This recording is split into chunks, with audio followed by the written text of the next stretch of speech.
putol ang tumutulo? Ito, hindi mo nakaano. Ah, Tali, no? Para pagkat sa ano. wala ka man lang. Tali ko sana dito. Wala ka man lang, tayo man lang maubos. So, ganyan daw ginagawa nila. Pag ito na ginawa kasama ko sabi niya, talaga ito ginawa ko niya kasi itubig ilalim niya, kaya ganyan. Kasi sabi niya, isa pag wala kasang ulang yan, di ba? Nagbibiyahe tayo. Pinapasok na yan niyan, sabi niya. Eh kasi nga parang wala na siyang ano eh. Wala nang goma eh, no? Pud-pud na eh. Tapos pagka ko yan, nasimbot mo lahat, kunin mo lahat, iba, tapon mo na iba. Sabi niya, yun lang kunin mo. May strainer ba sa loob yan? May strainer yan, di ba? Hindi. Yan. Ayan siguro. Tapos yan din yung isasalin mo. Baka mga lang rin. Bubuksan kita para mabilis, malakas. Yan din yung isasalin mo. Oh, yan din.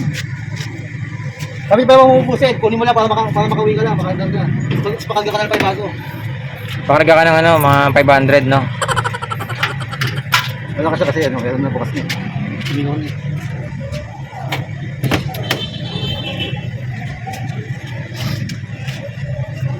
Ang leaded. Ba naman ito? 5 litro yan eh. Eh no? 5 liters, iba ka ito, mga 8 to, kulang pa to. Sabi niya, may tubig ka, kaya ganyan. Hindi ako kumakula, na lang ang laman eh. Oh. Ano niya, dami niyan. Hindi kasi to, pud-pud na oh. Dapat may goma yan, di ba? Oh.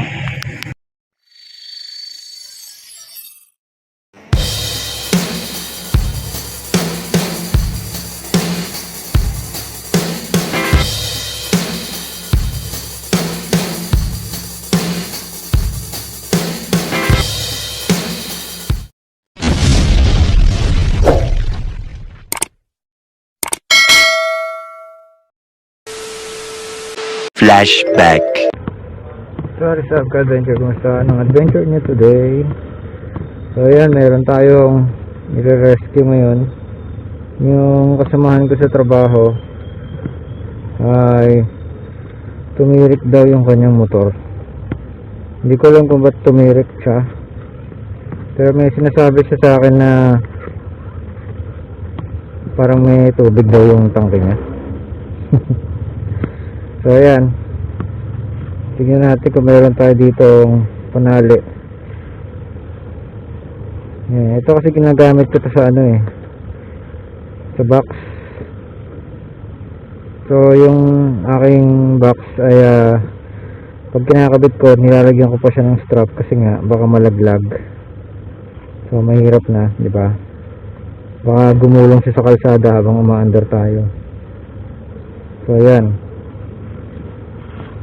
ito yung gamit ko pagka may hinihila. So kailangan may mga extra tayong mga ganito. Ano lang tayo, yung mga sa ano ng bag, yung mga lumang strap ng sling bag. So ayan, kinuha ko lang siya para magamit ko. Hindi nga to ano eh, duktong-duktong lang to eh, pero matibay to. Kasi 2 beses na akong nakapaghila ng motor gamit lang ito. So yan, puntahan na natin siya. Medyo malapit lang daw, papunta na kasi dito yun eh. So yung delivery rider namin yun. Eh yung motor kasi niya masyadong bugbog sa biyahe, kasi nga ginagamit pang deliver. Kaya yun, masyadong laspag yung motor.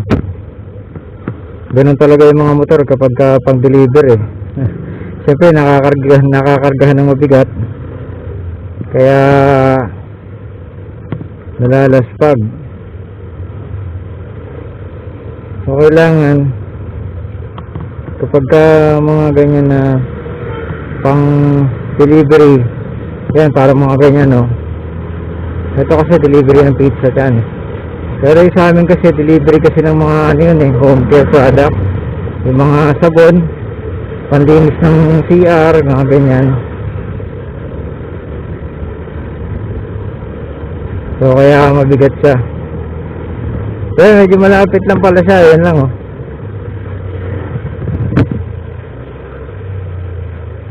Ikutan natin. Mabigat yan. Sisipain kita.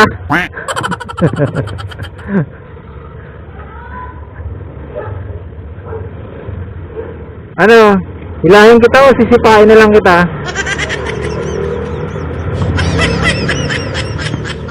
Mabigat ka eh. Yeah. Hindi kaya, mabigat ka oh. Hilahin na lang natin.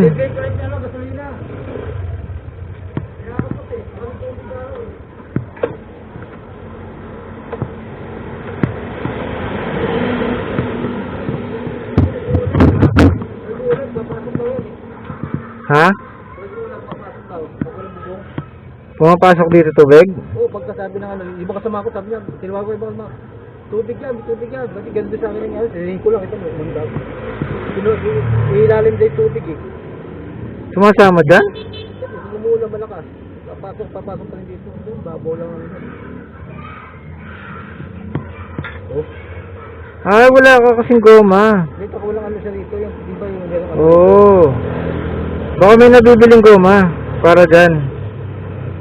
Kaya sabi na, O kaya kahit lumang interior, sukatan mo yan. i-drain mo lang, kuha ang galon. May galon ba tayo? Meron eh.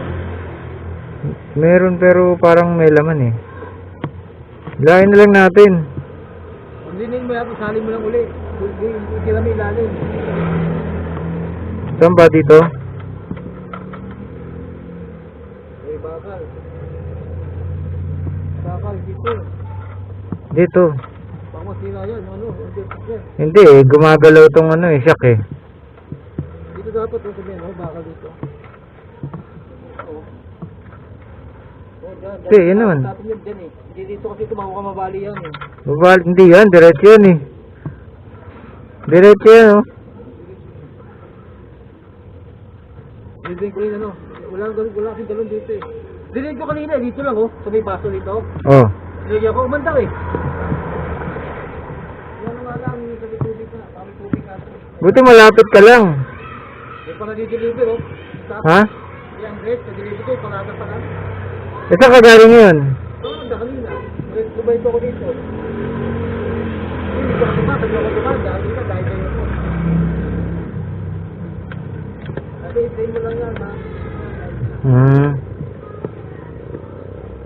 Eh pag din mo yun, gagamitin mo pa yung gasolina na yun. Oo, yung ano, tatapon mo lang din yung pinakilalim bago sa gawin. Iwan mo lang kunin mo. Kasi nga naman daw niyan, yung tubig yung ilalim. Ayan guys, ito. Tatlong tali.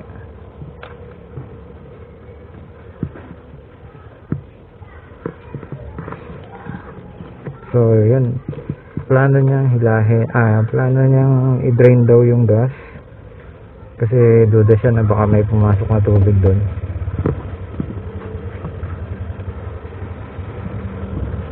Huwag ka magpreno ah. Alalay ka lang.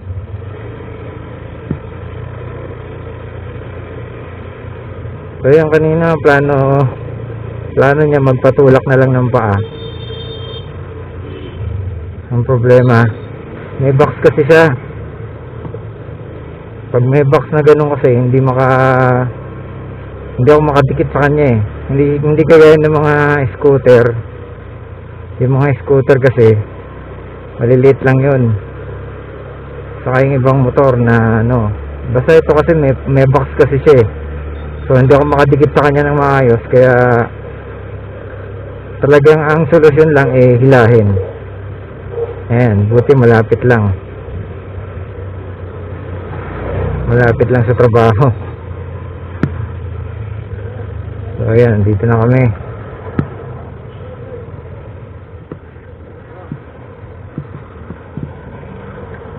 Nilakad mo na ba yun? Oo, hindi, mandar eh. Mandar konti, di ba? Oh, mandar. Tapos namatay ulit. Sama na, ano na eh, kinakapag na. Sabi, tubig na lang. Tama ako. Hindi, kinakapag eh. Hindi, tinok. Pag umuulan yun, Ito, pasok. pinapasok ng tubig yung tangke mo. Sabi niya, may tubig yan, pare, i-drain mo. Ganyan, dinin ko eh. Tinuha ko na ibabaw eh. Ilalim, ito, makikita mo, lakit sa... Oo. Di gumamit ka ng ano, yung lumang interior. Gupitan mo lang yan kahit dyan. Kung walang mabibili, na goma para dyan.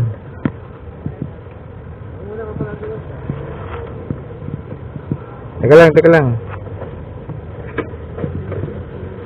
Oops. Ha? O sige. Saan ka pupwesto? Dito eh.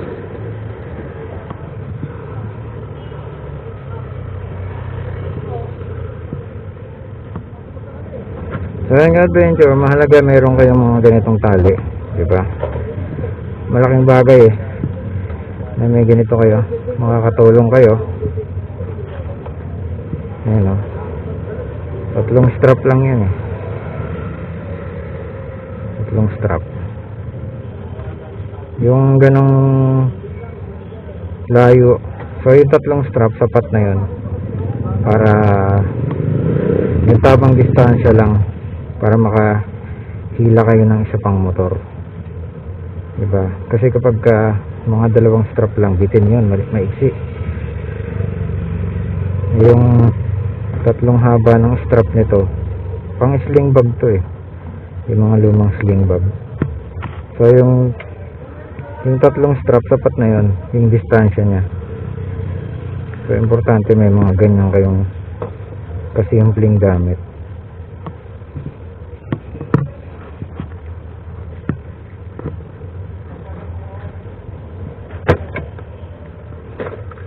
So yun guys, hanggang dyan lang yung vlog na to. Maiksi lang tong vlog na to. Ayan, maraming salamat sa pagsama sa aking adventure. So yan, ang plano niya, i-drain daw niya yung gas, kasi ito pinapasok ng tubig dito pag umuulan. Ayan, adventure. Ganito lang, lagi mo tatandaan, maging maingat ka sa kalsada at gawin mo ang tama kahit wala nakakita. Okay? Peace out.